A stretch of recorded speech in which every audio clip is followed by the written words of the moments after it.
Untuk kita semua dan kita bersyukur kepada Tuhan tanpa terasa kita sudah ada di minggu pertama di bulan 5. Ya, bulan 5 itu buat kami bulan yang sangat luar biasa, Saudara. Ya, tanggal 5 bulan 5 itu anniversary-nya Pak Tony Mulya. Nah, tanggal 7 bulan 5 happy anniversary-nya Pak Daniel Panji. Ya, tanggal 8 Pendeta Daniel Pango, Paniko. Ya, anniversary-nya sama gitu. Tanggal 9 bulan 5 anniversary-nya ada satu teman saya namanya Agnes Budiman dengan Elisa.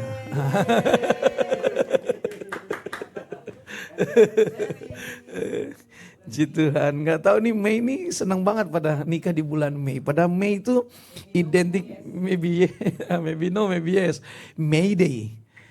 Artinya SOS, artinya darurat gitu ya. Tetapi orang suka di Mei, kerusuhan di Mei juga gitu ya kan. Dan luar biasa memang Mei. Lantas juga hari buruh sedunia tanggal 1 Mei gitu ya. Tapi hari ini kita mau menikmati bahwa di bulan yang baru ini ada berkat yang baru, Saudara. Ya, May Day itu bicara tentang di mana seseorang akan mencari pertolongan. Karena May Day itu sos gitu. Need gitu ya, butuh sesuatu. Dan saya percaya dan saya berdoa di bulan ini ada kejutan. Ada hal-hal yang tidak terduga, berkat-berkat yang tidak terduga, mujizat yang tidak terduga yang Tuhan sediakan untuk kita semua di bulan 5. Kenapa?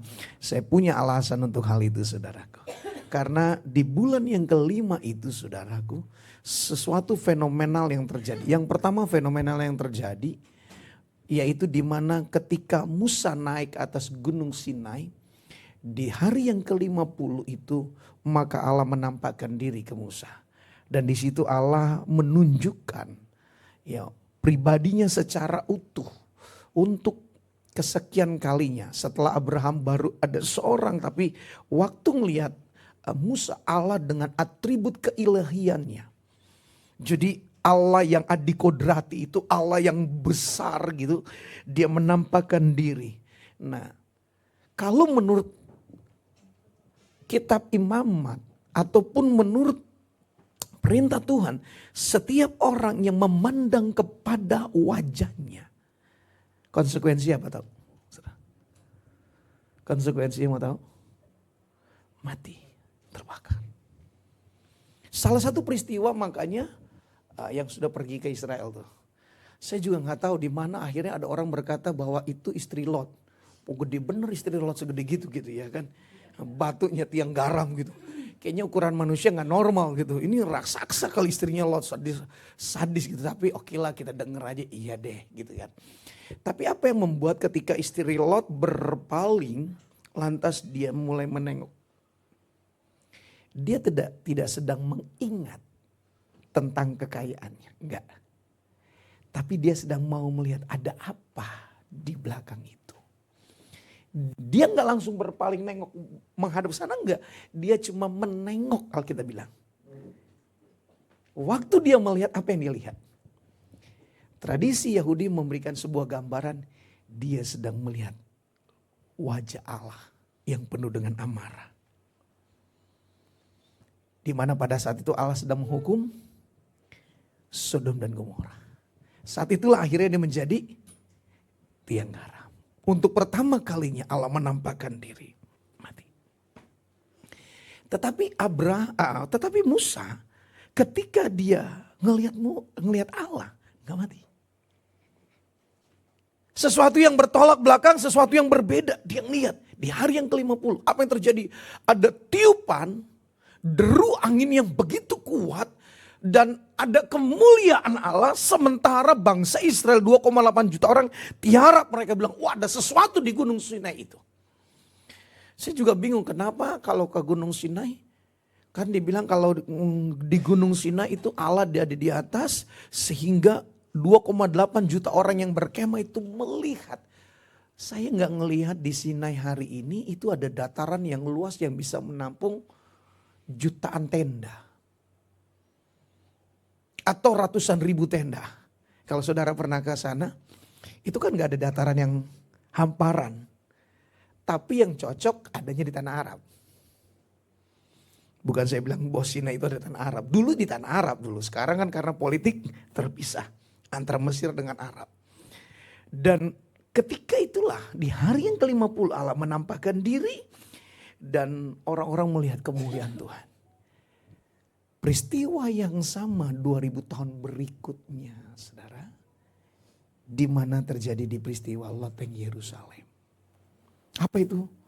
Ada tiupan, pasal yang kedua dari ayat yang keempat. Kisah para Rasul menuliskan bahwa mereka mendengar ada sound, ada tiupan deru. Dan mereka melihat lidah-lidah nyala seperti api turun.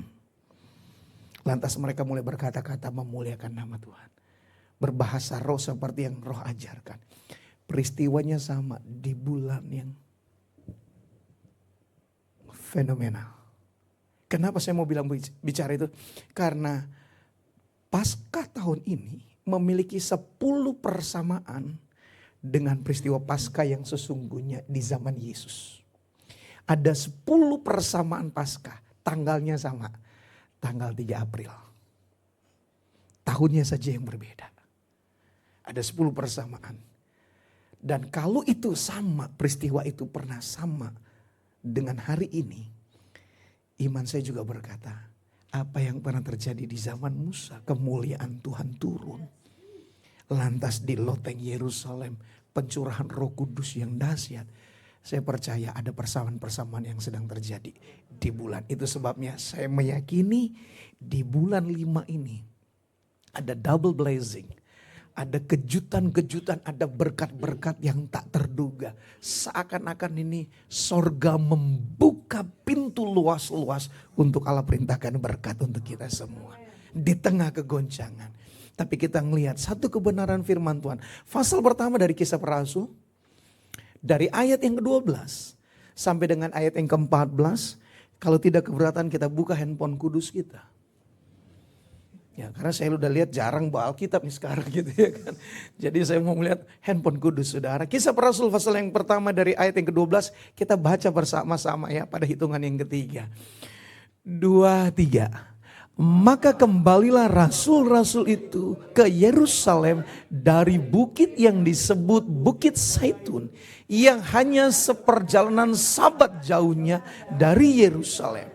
Setelah mereka tiba di kota, naiklah mereka ke ruang atas tempat mereka menumpang. Mereka itu ialah Petrus dan Yohanes, Yakobus dan Andreas, Filipus dan Thomas, Bartolomeus dan Matius, Yakobus bin Alpeus dan Simon orang Selot dan Yudas bin Yakobus. Mereka semua bertekun dengan sehati dalam doa bersama-sama dengan beberapa perempuan serta Maria ibu Yesus dan dengan saudara-saudara Yesus. Ada kalimat yang menarik di situ dalam pasal yang pertama ayat yang ke-12-nya menarik buat saya untuk kita bahas hari ini. Kalimat yang pertama yang dimunculkan dikatakan gini, maka kembalilah rasul-rasul itu ke Yerusalem. Ada sebuah perbedaan mengapa Alkitab memberikan sebuah catatan bahwa mereka rasul-rasul. Padahal kalau kita flashback sedikit mundur ke belakang, apa yang dilakukan oleh nama-nama yang sudah disebutkan tadi? Thomas orang yang tidak percaya. Lantas Petrus, Yohanes, Yakobus, Andreas mereka meninggalkan Yerusalem dan pergi ke Galilea. Dengan kata lain nama-nama ini yang dicatatkan semuanya memiliki pengalaman-pengalaman yang tidak lebih baik. Dari seorang yang bernama Yudas Iskariot. Bedanya adalah di mana bahwa mereka sama-sama menyangkal. Yang satu Yudas nyangkal dengan terang-terangan. Petrus menyangkal dengan terang-terangan, tapi sebagian yang lain menyangkal secara diam-diam. Kenapa menyangkal secara diam-diam? Karena toh pada akhirnya mereka kembali kepada kehidupan yang lama. Pada akhirnya mereka meninggalkan Yerusalem dan mereka melakukan aktivitas yang lama sebelum mereka mengalami perjumpaan dengan Yesus. Mereka kembali. Tetapi yang sangat luar biasa, setelah Yesus bangkit dari antara orang mati, maka Yesus mengunjungi. Dia one on one. Dia penginjilan pribadi, dia menyampaikan. Dia menyampaikan kepada perempuan yang namanya Maria Magdalena. Dia akhirnya menyampaikan dirinya kepada murid-murid yang lain. Dia menyampaikan kepada Thomas yang tidak percaya. Dia menyampaikan dirinya kepada Petrus yang pada saat itu sedang dalam kondisi kelelahan cari ikan semalam-malaman dan mereka gak mendapatkan. Dia menemukan yang namanya seorang yang namanya Kleopas yang sudah pergi meninggalkan Yerusalem menuju Emmaus. Dalam kurun waktu 40 hari, Yesus memaksimalkan waktu itu. Dalam kurun 40 hari, Yesus mengambil keputusan untuk merangkul mereka yang sudah berserakan. Dengan kata lain, mereka adalah pribadi-pribadi yang kalah karena kondisi. Mereka dikalahkan oleh karena situasi. Mereka dikalahkan karena tekanan hidup, mereka dikalahkan oleh karena politik, mereka dikalahkan oleh karena sosial, mereka dikalahkan oleh karena tekanan-tekanan dari pemerintahan sehingga mereka berserakan lari. Dengan kata lain, semuanya tanpa terkecuali mereka adalah produk gagal. Tanpa terkecuali mereka adalah bahasa kita yang sering kita pakai pecundang. Padahal mereka melihat Yesus berjalan di atas air. Mereka lihat Yesus membangkitkan Lazarus. Mereka lihat perkara yang ajaib yang Yesus lakukan di depan mata mereka. Bahkan ada beberapa kali kesempatan mereka juga melakukan tanda-tanda mujizat. Tetapi sayangnya hanya karena 3 hari peristiwa yang tragis itu. Semua kenangan 3 tahun dalam kebersamaan itu gugur. Inilah dia. Ada bahasa begini. Kemarau panjang 1000 hari hanya hilang hanya dalam 1 kali hujan. Banyak kali kebaikan yang Yesus lakukan sirna. Karena 1 kali terjadinya sebuah penundaan jawaban doa. Ada ribuan kebaikan yang Yesus lakukan kepada mereka. Sirna. Karena mereka melihat Yesus ditangkap dan tergantung di atas kayu salib. Semuanya hilang sekejap. Tanpa ada bekas. Padahal berulang kali Yesus pernah menyampaikan. Anak manusia itu harus dikorbankan. Tapi pada hari yang ketiga dia akan bangkit. Dan kalimat ini dilontarkan berulang kali. Tetapi semuanya sirna. Karena sebuah tekanan. Dan mereka memposisikan diri. Mereka meninggalkan Yerusalem. Mereka punya cukup alasan karena mereka sebagian besar bukan dari Yerusalem. Mereka sebagian besar dari Kapernaum. Mereka sebagian besar dari pinggiran Danau Galilea. Mereka sebagian besar dari desa sekitar Tiberias. Mereka punya alasan, iya udah kembali ke kampung halaman. Mereka punya alasan. Tapi tujuan panggilan Tuhan adalah mereka keluar dari kampung halamannya mendengar sebuah panggilan sorga. Yang masalahnya adalah ketika hari itu mereka pulang. Tapi waktu mereka pulang, menarik buat saya, kenapa dituliskan di sini? Maka kembalilah rasul-rasul itu. Dari seorang kelompok pecundang, saya bilang. Ini dari kelompok kalahan. Apa bahasa game anak-anak hari ini? Hah? Loser, yang paling gampang. Yang suka main game online kalau kalahan itu apa namanya? Hah? Iya, kalau anak saya bilang cemen itu, pasukan cemen itu. Apalah namanya? Chicken. Ayam sayur itu semua. Gitu kan? Kalahan pokoknya. Mereka pulang pergi. Mereka pulang kembali ke tempat asal mereka. Tapi yang herannya, Alkitab memberikan sebuah catatan yang berbeda. Maka kembalilah rasul-rasul itu. Mau nangkap sesuatunya. Dari seorang pecundang. Lewat peristiwa kebangkitan Yesus. berubah menjadi rasul. Sekali lagi. Kelompok kalahan, kelompok pecundang. Kalah karena situasi, kalah karena ketakutan, kalah karena tekanan, kalah karena kesedihan, kalah karena tekanan hidup. Mereka pergi, cukup banyak alasan, mereka pergi meninggalkan. Tetapi Alkitab memberikan kepada kelompok yang kalahan ini, kelompok pecundang ini berubah menjadi rasul. Ini kan gak normal. Tapi kebangkitan Yesus membuat abnormal. Yang tidak normal dari seorang pecundang berubah menjadi rasul. Ini kan kelompok yang kalahan ini. Orang-orang yang berkhianat, orang-orang yang meninggalkan Yesus, orang-orang yang melupakan kebaikan Yesus. Tetapi Yesus memanggil mereka kembali. Kamu rasul, apostol. Wow. Waktu saya bilang, enggak ada sekecil pun Yesus mengungkapkan kekalahan-kekalahan mereka. Yesus menelanjangi mereka. Yesus membuka aib mereka. Yesus membongkar kebobrokan mereka. Enggak ada tuh. Kalau zaman sekarang dibully loh. Habis dibully loh. Iya kan? Tapi Yesus enggak ada kesempatan untuk itu. Justru Yesus memberikan sebuah label baru. Identitas dari seorang pecundang menjadi apostol, menjadi rasul. Saya mau buka sedikit, apa sih rasul itu sebenarnya? Spirit DNA dari kerasulan adalah breakthrough, terobosan hidup. Apa dia? Mereka yang kalah karena ketakutan. Petrus takut. Bahkan ketika dia harus berhadapan dengan seorang budak kecil pun. Bukankah engkau salah satu pengikut Yesus? No. Bahkan diklaim lagi. Legitimate oleh seekor ayam.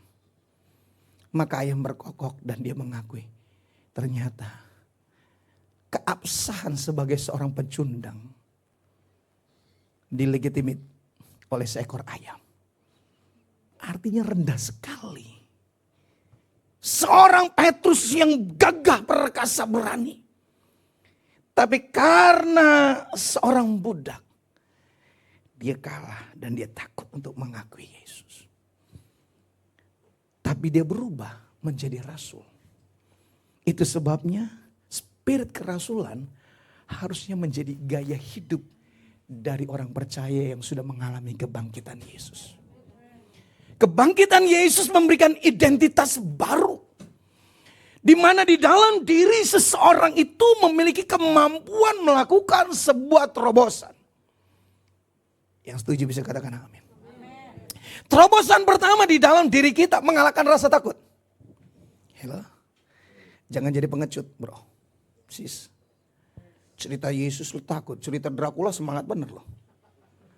Kalau giliran curhat lu kayaknya berapi-api. Giliran cerita tentang Yesus mendem. Gitu kan? Harus berani cerita tentang Yesus.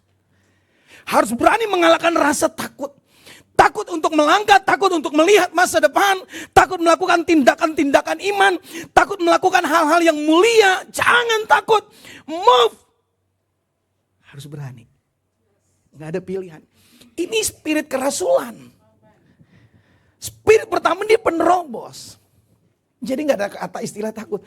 Jangan mau dipenjarakan tentang kegagalan masa lalu. Jangan mau dipenjarakan dengan keterbatasan hidupmu. Jangan mau dibatasi kegagalan-kegagalan masa lalu memenjarakan engkau. Dan engkau bilang, ya udah gue dari dulu begini saja. Ya udah gue begini ya udah puji Tuhan. No. Kamu kita harus memiliki terobosan. Yang pertama mengalahkan rasa takut. Gak gampang. Yang kedua, terobosan secara kenyamanan hidup. Murid-murid bilang ya udahlah lebih baik gue jadi nelayan lagi dah. Aman-aman. Yang penting gue kan gak mabok. Yang penting gue gak berbuat dosa. Yang penting gue gak mencuri. Yang penting gue gak ngerampok. Yang penting gue gak berzina. Udah gue baik-baik aja. Gak gitu. Gak begitu. Karena Yesus pernah memanggil murid-murid. Aku akan menjadikan engkau dari penjala ikan menjadi penjala manusia. Di atas batu karang ini aku akan dirikan eklesia, gereja. Artinya kita menjadi fondasi setelah Yesus. Menjadi landasan dasar untuk bangunnya, terjadinya kebangunan rohani. Bahasa kasarnya begini.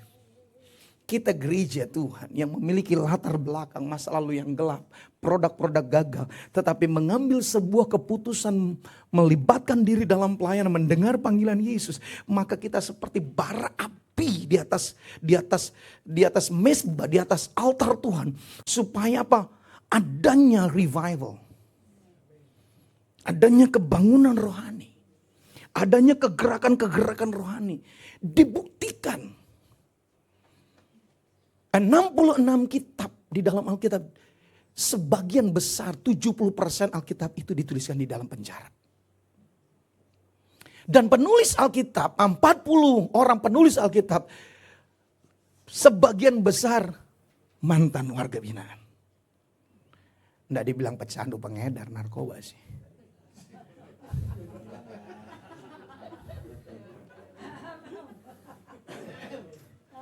Tapi sama-sama warga binaan gitu loh. Semua dibina.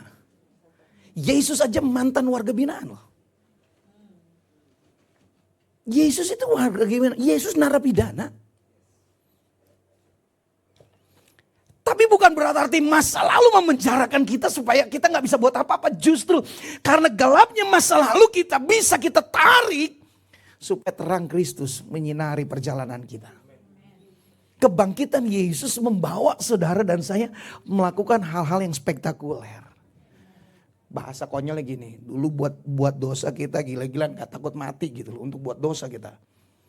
Tos-tosan mau mati hidup-hidup, pokoknya kita jual. Kita mau pakai segala yang mau mati hidup-hidup, pokoknya gue lakukan. Yang udah tahu endingnya mati neraka loh bos.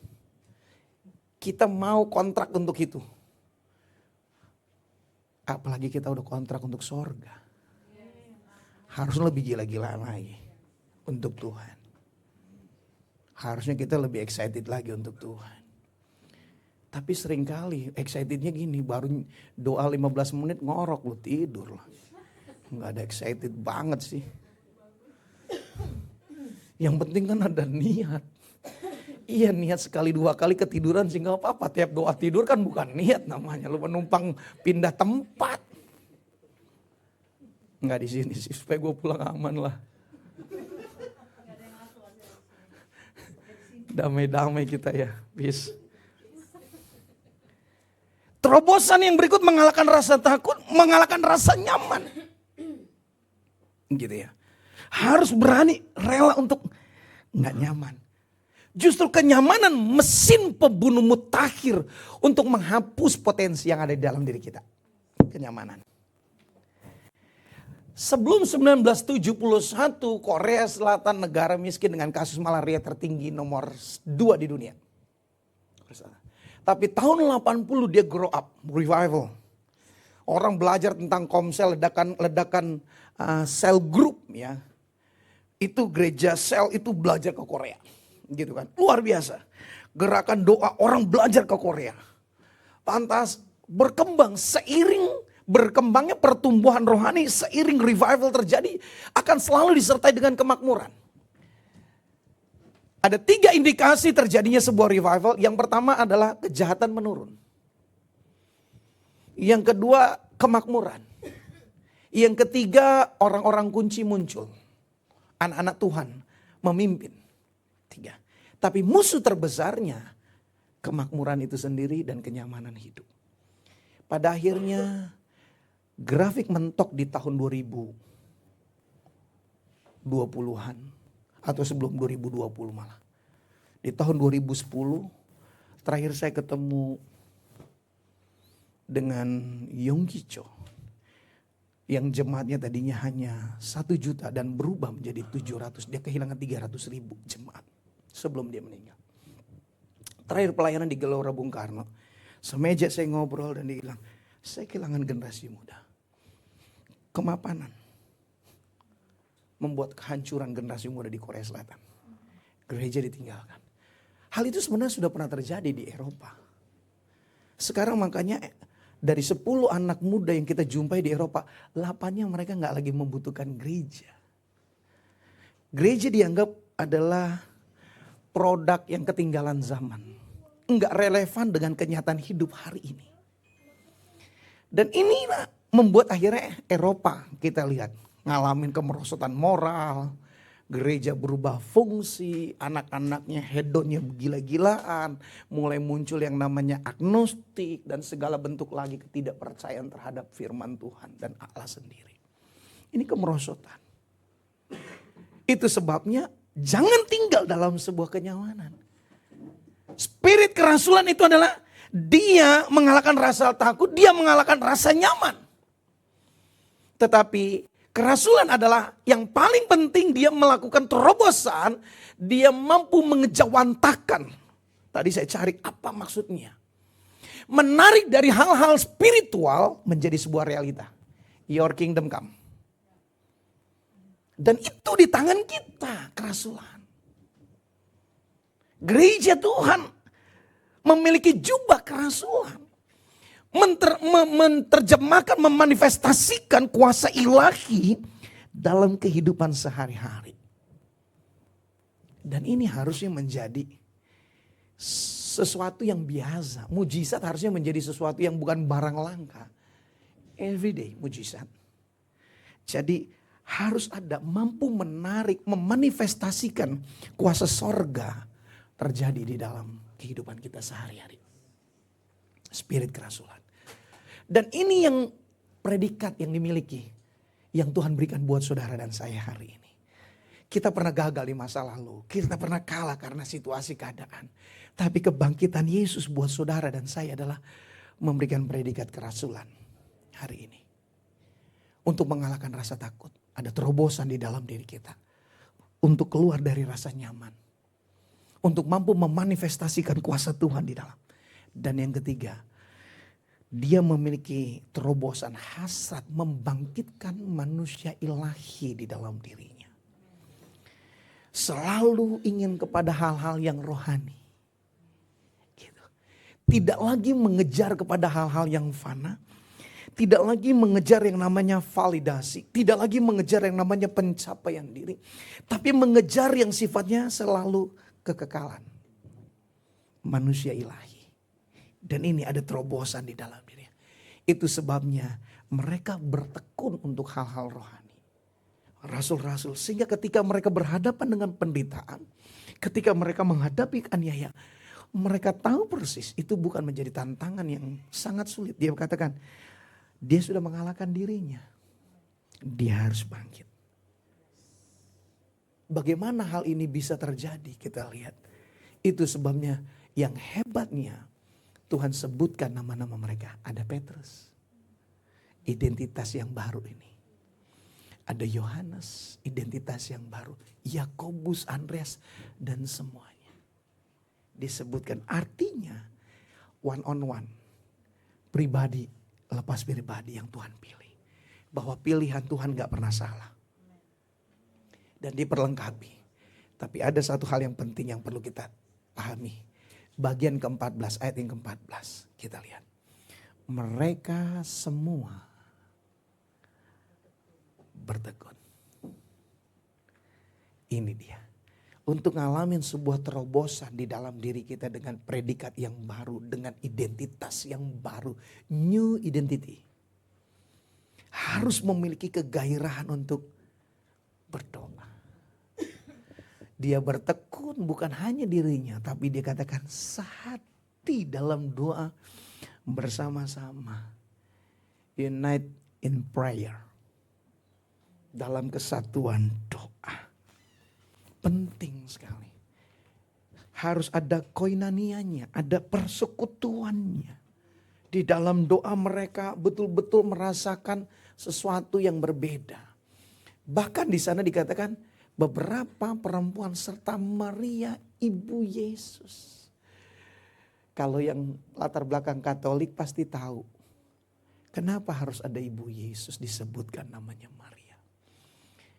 Tahu saudara, Maria ibu Yesus orang pertama yang diberitahukan tentang siapa Yesus. Tapi dia juga gak mentang-mentang. Gue yang pernah lahirin Yesus nih. Bahkan Yesus dengar apa kata gue juga nih. Kapan? Satu kali di pernikahan Kana yang kehabisan kekurangan anggur. Maria berkata kepada Yesus, anakku, lakukan sesuatu karena mereka kekurangan anggur. Yesus menjawab begini, waktuku belum tiba, ibu. Tapi Maria sebagai seorang ibu, dia tidak berargumentasi dengan anaknya. Dia panggil bujang-bujangnya, siapkan. Dia katakan siapkan tempat tempayan-tempayan itu yang berisi air. Maria sedang melihat kacamata iman karena dia tahu siapa Yesus. Dia gak merasa mentang-mentang gua yang melahirkan lu. Enggak. Dia melihat pribadi Yesus bukan dalam kacamata sebagai ibu jasmani, tapi dia melihat kacamata Yesus, sang pencipta. Gak bergeser iman. Dan apa yang terjadi? Mujizat terjadi pertama. Tapi dia orang pertama yang tahu siapa Yesus. Dan saudara tahu pada saat Gabriel berbicara kepada dia, Maria, engkau akan mengandung anak dan namakan dia Immanuel. Apa yang Maria lakukan? Aku ini hamba. Jadi padaku seperti yang kau kehendaki. Kalimat itu pakai kata hineni.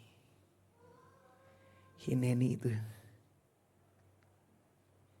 saudara tahu hineni artinya? Itu keset, nothing. Padahal kalau dibuat di rosario, posisi Maria itu di lingkaran, dia di tengah, baru salib Yesus tergantung. Dengan kata lain, kesannya Maria lebih tinggi daripada Yesus. Tapi faktanya Maria ikut doa. Enggak mentang-mentang ibu Yesus dibilang gua gak perlu doa. Enggak. Dia bertekun berdoa bersama-sama. Dia sadar untuk membangkitkan manusia ilahi hanya dengan cara terkoneksi dengan surga. Kemampuan berdoa seseorang akan tercermin untuk dia bisa melihat yang orang lain tidak lihat. Pentingnya. Jadi doa bukan sekedar sebuah ungkapan yang kita sampaikan kepada Tuhan. Permohonan di tengah pergumulan. Tapi doa yang dimaksud adalah bagaimana terkoneksi dengan sorga. Supaya apa? Kita bisa mendownload. Manusia ilahinya muncul. Seperti apa? Henok. Manusianya muncul, manusia ilahinya. Seperti apa? Elia. Muncul manusia ilahi, terkoneksi. Sehingga hidup tidak dipengaruhi oleh situasi keadaan. Tetapi dia tetap berdiri di tengah badai. Dia tetap kuat di tengah terik panas matahari. Kegersangan. Dia akan selalu berkata, Tuhan Yesus baik. Dalam segala situasi. Kenapa? Manusia ilahi muncul.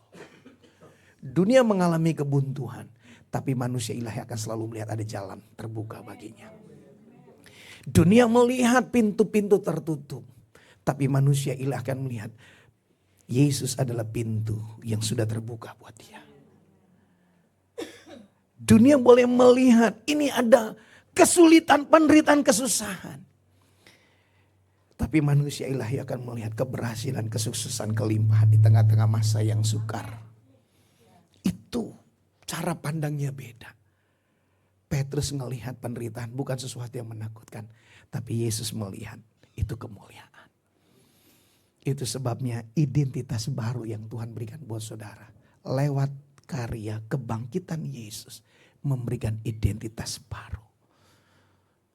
Saudara memiliki DNA apostolik. Kerasulan. Terobosan mengalahkan rasa takut. Terobosan mengalahkan rasa nyaman. Terobosan untuk mencintai hubungan dengan Tuhan.